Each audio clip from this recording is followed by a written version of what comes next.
Blake Kerr's steady hands, which had just performed a complex 16-hour heart surgery, gripped his car keys as he pulled into his driveway. The respected cardiac surgeon had left Memorial Hospital early, his mind focused on completing the mounting paperwork from his latest procedures. The evening shadows stretched across his upscale home as he entered silently, his surgeon's instinct for quiet movement serving him well as he approached his study. Patricia's voice drifted down from their bedroom, her tone carrying an unfamiliar note of calculation. "Mom, I have got it all planned out." Patricia's words sliced through the quiet house. Blake froze, his hand hovering over the study door handle. Something in her voice, a smug satisfaction, made him pause. "Once he is done paying for the kids' college, I am filing for divorce," Patricia continued, each word driving an icy spike into Blake's chest. "Then I will accuse him of domestic crime and live with Casey and the kids from his money." Blake's world tilted on its axis. Casey Dawson, the tennis coach, the man who had been spending an inordinate amount of time with his wife under the guise of improving her serve. The mysterious text messages that made Patricia smile secretively, her sudden dedication to fitness that had her spending hours at the tennis club. The pieces clicked together with the same precision Blake employed in his surgical work. Used in the operating room, late night. Tennis meetings, hushed phone calls, the way Patricia's eyes would light up at the mention of her training sessions. A lesser man might have burst into the room, confronting his wife in a rage.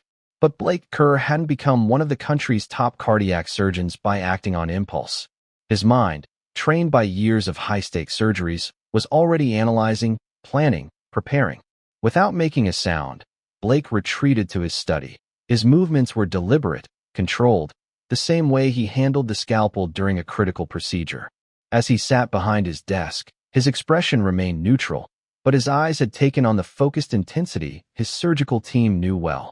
Patricia's voice continued to float down the hallway, discussing the details of her betrayal with her mother, unaware that her carefully constructed plan had just begun to unravel. The following days saw Blake operating with the same precision he used in surgery, but this time, his careful cuts were designed to expose his wife's deception. Every movement was calculated, every reaction measured. During breakfast, Blake maintained his usual routine, scanning medical journals while sipping his coffee, seemingly oblivious to Patricia's poorly hidden smirks at her phone. His phone, however, was quietly recording every conversation, every subtle interaction. At the hospital, Blake threw himself into preparing for a groundbreaking heart surgery. The procedure, if successful, could revolutionize treatment options for dozens of patients. His colleagues noticed his increased focus, attributing it to the high stakes of the upcoming operation.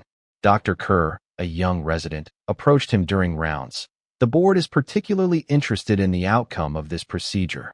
Blake nodded, his mind simultaneously tracking multiple threads: the surgery preparation, the evidence gathering, the facade of normality.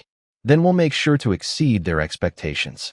Meanwhile, their expectations grew as Patricia became bolder in her indiscretions.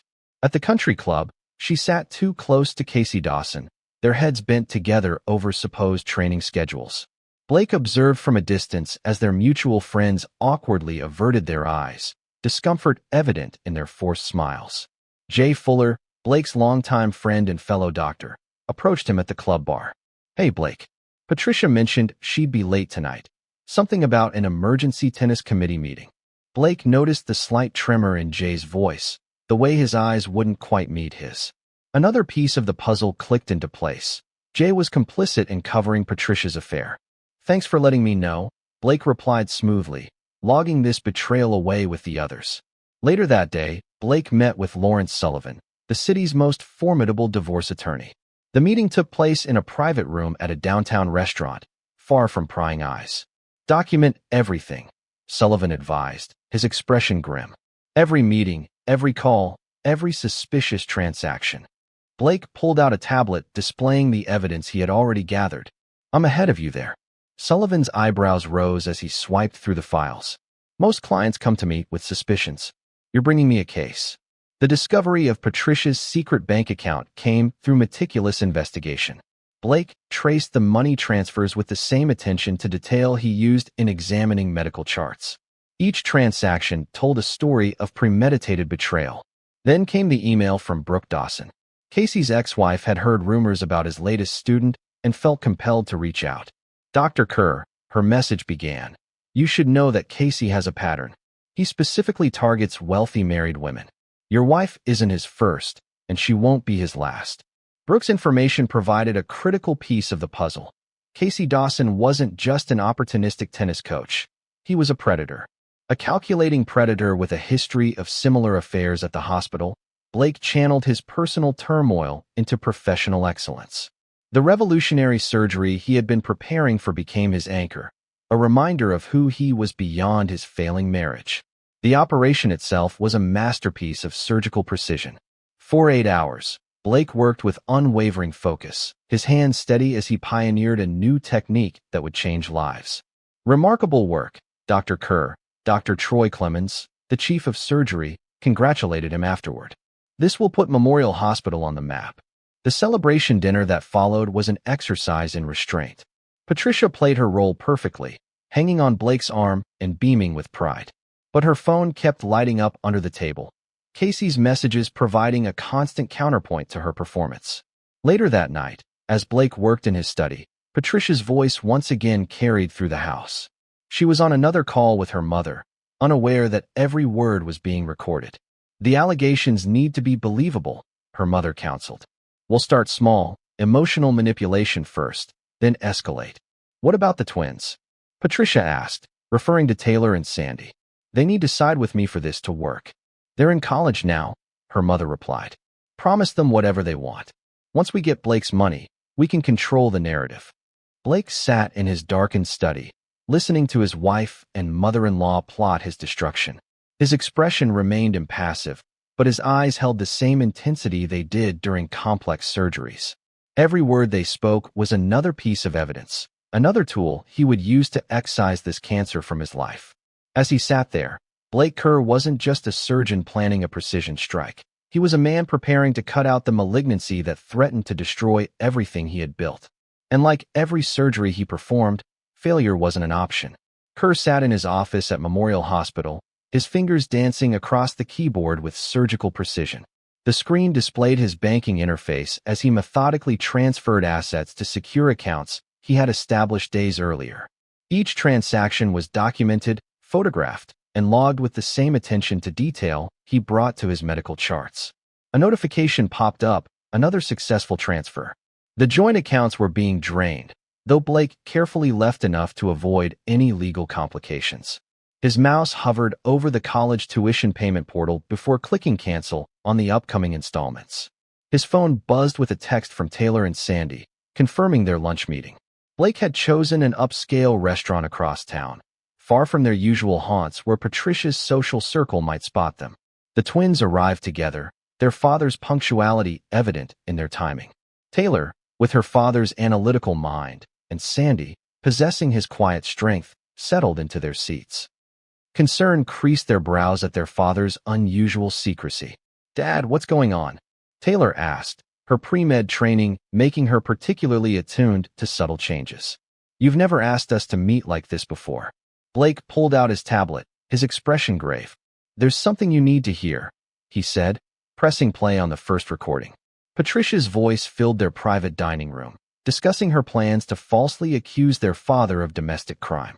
The twins' faces transformed as they listened, shock, disgust, and anger playing across their features in waves. That's not even all of it, Blake said quietly, playing the second recording, the conversation about manipulating the twins themselves. Sandy's hands clenched into fists. She was going to use us against you. Taylor's expression hardened, a mirror of her father's surgical focus. The tennis lessons, the late meetings, it was all with Casey. Blake nodded, letting the weight of the revelation settle between them. His children processed the betrayal at their own pace. He had seen enough patients receive life-altering news to understand when silence was the best medicine. What are you going to do? Taylor finally asked. I'm handling it, Blake replied, his voice steady. But I needed you to know the truth before things start happening. Your tuition payments have been suspended. Good, Sandy interrupted. We don't want her money or her manipulation, Taylor added, her voice cold. Blake studied his children, seeing in them the same strength he had relied on throughout his career. This won't be easy. Your mother will try to turn this against me, against us. The twins exchanged glances before Taylor spoke for both of them. We're with you, Dad, all the way. Meanwhile, across town, Patricia stared at her banking app in growing panic. The accounts were nearly empty. The regular transfers she had come to rely on had stopped, and her credit cards were declined. Her manicured fingers trembled as she called Casey. Something's wrong, she hissed into the phone. All the money, it's gone. Casey's voice oozed false confidence. Don't worry, babe, we'll figure something out. Blake probably just made a mistake with the accounts. But Patricia heard the undertone in his voice, the slight waver that suggested his interest lay more with the missing money than with her welfare. As she ended the call, Patricia noticed an email notification. Payment declined. University tuition. Her carefully constructed plan was starting to unravel, and for the first time, real fear crept into her heart. The confrontation erupted in Blake's home office that evening. Patricia burst through the door, her face flushed with anger and panic. What have you done? She demanded, waving her phone displaying the empty account balances. How dare you? How dare I? Blake's voice cut through her tirade, cool and precise as a scalpel. That's an interesting choice of words, Patricia. Don't play games with me, she snarled. I'll ruin you. One phone call, to the police regarding domestic crime. Blake pressed a button on his computer, and Patricia's voice filled the room. Then I'll accuse him of domestic crime and live with Casey and the kids on his money. Patricia's face drained of color. Blake continued playing segments of the recordings, her conversations with her mother, her plans to manipulate their children. You've been recording me? She whispered, her bravado crumbling. Let's be precise, Blake said, his tone clinical. I've been gathering evidence, something any reasonable person would do when they discover a conspiracy against them. Across town, Casey Dawson was already distancing himself from the imploding situation. He had seen the writing on the wall the moment Patricia mentioned the frozen accounts. At the tennis club's private courts, he focused his attention on Mandy, a young student with a trust fund and naive eyes. Your form is really improving, he said smoothly, standing closer than necessary to adjust her stance. The same moves he had used on Patricia, recycled for a new target. Patricia's frantic calls went straight to voicemail. Her text messages received increasingly shorter responses until they stopped altogether. The reality of her situation began to sink in as she watched her lover's attention shift to younger, wealthier prey. Jay Fuller, believing himself clever, attempted to warn Patricia about Blake's evidence collection. He cornered her after a country club luncheon. Patricia, you need to be careful. Blake knows everything, he whispered. He's been gathering proof. Dr. Fuller, a stern voice interrupted. Two men in suits approached, badges glinting. We're from the insurance fraud division. We need to discuss some irregularities in your billing practices. Jay's face went pale as he realized Blake had outmaneuvered him, too. His years of insurance fraud, carefully hidden, had been exposed with surgical precision. Patricia and her mother launched their desperate counterattack. Whispers began to spread through the hospital corridors, murmuring of Blake's supposed instability and aggression, but they had miscalculated badly. Dr. Kerr's revolutionary surgery saved my daughter's life, one board member declared during an emergency meeting. These accusations are absurd. Dr. Troy Clemens, standing at the head of the conference table, addressed the board with conviction. Dr. Kerr's work has put Memorial Hospital at the forefront of cardiac care. His reputation is impeccable. The rumors died quickly, suffocated by Blake's sterling reputation and recent surgical triumph. Patricia's attempts to poison his professional life only served to further isolate her. Meanwhile, Taylor and Sandy packed their belongings from the family home with quiet efficiency, their movements precise and determined. They had inherited their father's ability to compartmentalize emotion when necessary. She actually thought we would believe her over Dad, Sandy muttered, carefully boxing up photographs from happier times. Taylor nodded, her expression grim. She never really knew us at all. Blake's new apartment was smaller but warmly furnished, a fresh start, free from Patricia's influence. The twins settled in easily, their presence transforming the space into a real home. Not long after, Casey made one last desperate attempt to salvage something from the wreckage. He approached Blake in the hospital parking lot, a manila envelope clutched in his hands. I have evidence that could embarrass you, he said, trying to sound threatening. Photos, emails. Blake did not let him finish. Without a word, he handed Casey his own envelope. Inside were detailed reports of Casey's previous scams, statements from other wealthy women he had targeted, and financial records exposing his pattern of fraud. Would you like to compare evidence? Blake asked quietly, his surgeon's eyes dissecting Casey's bravado. Or would you prefer to walk away while you still can? Casey's swagger deflated as he realized he had brought a knife to a gunfight. Blake had outmaneuvered him at every turn, with precision and thoroughness that left no room for counterplay. Casey slunk away, his schemes in tatters. Patricia watched from her car across the street. Her carefully constructed world had crumbled to dust. Her lover had abandoned her, her children despised her, and her husband had proved to be far more formidable than she had ever imagined. The man she had dismissed as a workaholic surgeon, too absorbed in his career to notice her deception, had systematically dismantled her life with the same precision he used in the operating room. And, like his surgeries, his operation had been a complete success.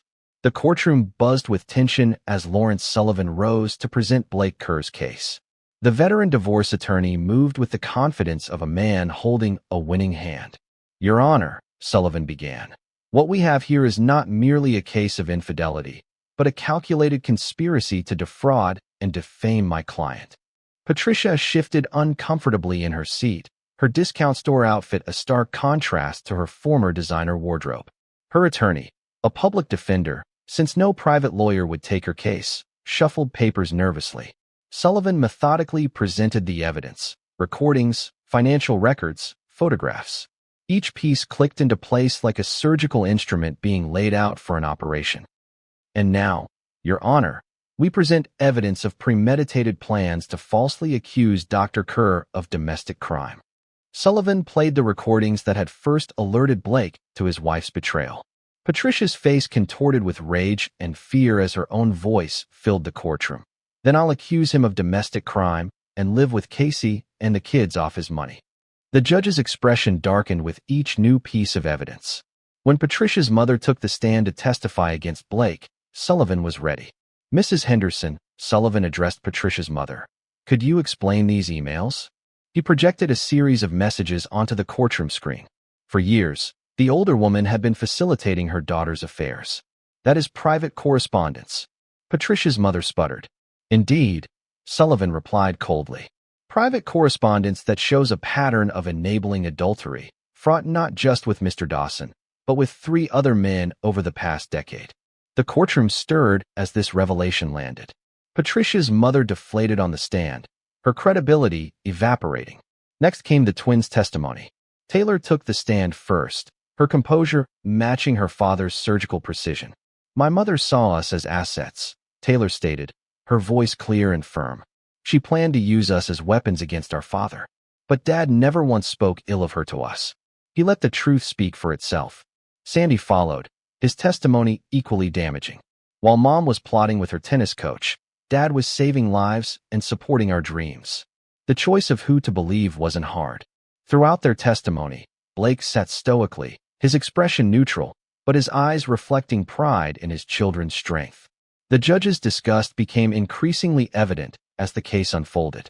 When news arrived that Casey Dawson had fled town, served with multiple lawsuits from previous victims, emboldened by Blake's stand, it was the final nail in Patricia's coffin. "These other women," Sullivan explained, "all wealthy, all targeted by Mr. Dawson, all with similar stories. Mrs. Kerr wasn't his first victim, but thanks to Dr. Kerr's actions, she will be his last." Patricia slumped in her chair as her carefully constructed world collapsed completely. The lover who had promised to stand by her was gone. Her mother had been discredited, and her own children had testified against her. The judge's ruling was decisive and devastating. 3 months after the divorce ruling, Patricia stood outside Blake's apartment building, her expensive makeup unable to hide the toll of recent events. She pressed the buzzer repeatedly, her desperation evident. He answered the door, his expression impassive. The contrast between them was stark. While Patricia showed the strain of her downfall, Blake looked stronger than ever. "Blake, please," Patricia began, tears streaming down her face. "I've lost everything. I made a terrible mistake. We could try again, start over." Without a word, Blake pressed play on his phone. Patricia's voice filled the hallway. "Once he's done paying for the kid's college, I'm filing for divorce. Then I'll accuse him of domestic crime." Patricia's plea died in her throat as Blake quietly shut the door, the soft click more final than any slam could have been. Inside the apartment, Taylor and Sandy were setting up for a holiday dinner, their first of many new traditions. The twins had flourished in their college environments, their father's unwavering support allowing them to focus on their studies despite the family turmoil. "She tried again?" Taylor asked, though she already knew the answer. Blake nodded once, then turned to help with dinner preparations. There was no need to dwell on Patricia's desperate attempts at reconciliation. At Memorial Hospital, Blake's reputation had only grown stronger. His pioneering work in cardiac surgery attracted international attention, and his handling of personal adversity earned him deep respect from colleagues. Among these colleagues was Dr. Claudia Reynolds, a brilliant anesthesiologist who had worked alongside Blake during several groundbreaking procedures. Their professional rapport gradually evolved into something more, built on mutual respect and shared values. 1 year later, Blake's new home was filled with warmth and laughter as Taylor and Sandy returned for summer break. The elegant but comfortable house reflected its owner, sophisticated without pretense, welcoming but dignified. "Did you hear about Mom?" Sandy asked, showing his father a social media post. Patricia's new life as a receptionist at a small clinic was a far cry from her previous social status and former comforts. Casey had been arrested in Arizona. Taylor added that he had tried his scam on the wrong woman. Blake, a state prosecutor, absorbed the news with quiet satisfaction, but his attention was drawn to the doorbell. Claudia arrived, bringing dessert for their family dinner. Her presence felt natural and unforced, the antithesis of Patricia's calculated performances. Taylor and Sandy exchanged knowing looks as they watched their father with Claudia. This was what a real relationship looked like, built on honesty, mutual respect, and genuine care. As they settled around the dinner table, Blake's phone rang. Dr. Troy Clemens' name flashed on the screen. "Congratulations, Chief of Surgery," Clemens announced without preamble. The board's decision was unanimous. Blake shared the news with his loved ones. Their genuine celebration stood in stark contrast to the artificial praise of his previous life. Looking around the table, he saw his real family. Children who had chosen truth over manipulation, a potential partner who valued integrity over appearances, and a future built on his own terms. The game-changing surgery that had coincided with Patricia's betrayal had become a footnote in his success story. By refusing to be a victim, by methodically excising the cancer of betrayal from his life, Blake had shown his children what real strength looked like.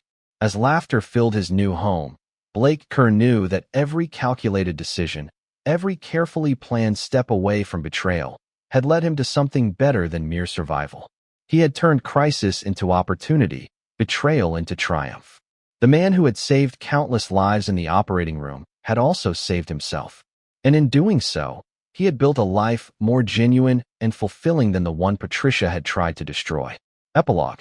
5 years later, time had a way of revealing the true consequences of betrayal. For Patricia Henderson, formerly Patricia Kerr, the fall from grace continued long after the divorce. The small clinic where she had worked as a receptionist, but the office had closed, forcing her to accept an even lower position at a veterinary clinic. Her once manicured hands, now rough from cleaning kennels, served as a daily reminder of her downfall. The modest studio apartment she called home was a far cry from the luxurious house she had once shared with Blake. Her mother, disgraced by the revelation of her involvement in multiple affairs, had retreated to a small town in Florida. Their relationship remained strained by mutual blame. The society circles that had once been Patricia's entire world now regarded her as a cautionary tale. Her name was whispered at country club gatherings, not in gossip, but as a warning to young wives about the price of betrayal. Trail Casey Dawson's fate had been even more severe. After his arrest in Arizona, investigations uncovered a pattern of fraud spanning multiple states. He now resided in a federal prison, serving an 8-year sentence for wire fraud and extortion. His victims, emboldened by Blake's example, had come forward one by one, each testimony adding years to his sentence. His charming smile and tennis prowess meant little in the prison yard. Jay Fuller, following his conviction for insurance fraud, had lost his medical license. The last anyone heard, he was selling pharmaceutical supplies in a neighboring state. His professional reputation was permanently tarnished. His wife had divorced him, taking their children and leaving him to face his disgrace alone. In stark contrast, Blake Kerr's life had flourished. Under his leadership as chief of surgery, Memorial Hospital had become a leading center for cardiac innovation. His pioneering techniques had saved countless lives, and medical students competed fiercely for residency positions under his mentorship. His marriage to Claudia, 2 years after the divorce, had brought a new dimension of joy to his life. Their partnership, built on mutual respect and shared values, showed Taylor and Sandy what genuine love looked like. A steady presence and brilliant mind complemented Blake's strength perfectly. Their combined medical expertise made them a formidable team in the operating room and in life. Taylor had followed in her father's footsteps, excelling in medical school and showing promise in cardiac surgery. Her analytical mind and steady hands suggested she would carry on the Sayre legacy of medical excellence. Sandy had chosen a different path, becoming a successful criminal defense attorney. His father's experience had shown him the importance of justice and truth. The twins maintained no contact with their mother. They had received multiple letters from Patricia over the years, each more desperate than the last, but these remained unopened in a drawer. They had chosen to focus on the authentic relationships in their lives rather than the manipulation of their past. Blake and Claudia's home had become the center of family gatherings, filled with the warmth of genuine affection. Holiday dinners, once tense affairs under Patricia's superficial perfectionism, were now celebrations of real connection. The addition of Claudia's young daughter from her previous marriage had brought new light to Blake's role as a father, showing him that family bonds transcended biological ties. Dr. Troy Clemens, now semi-retired, often remarked that the hospital's remarkable transformation under Blake's leadership had its roots in that pivotal moment of personal crisis. "Some men are broken by betrayal," he would say. "Others use it as a forge to remake themselves stronger." Brooke Dawson, Casey's ex-wife, who had first warned Blake, had found her own peace. Her decision to reach out had not only helped Blake, but had given other victims the courage to come forward. She occasionally consulted with advocacy groups, helping women identify and avoid predatory relationships. The country club that had once been the stage for Patricia's indiscretions had changed as well. The old guard of enablers and secret keepers had largely been replaced by a younger crowd, who valued authenticity over appearances. Blake maintained his membership, though he rarely visited. His focus was on substance rather than social status. One day, as Blake left the hospital after a successful surgery, he passed a woman in shabby medical scrubs leaving a hiring agency. It took him a moment to recognize Patricia. Her appearance was so far removed from the polished socialite she had once been. Their eyes met briefly, hers filled with desperate recognition, his with complete indifference.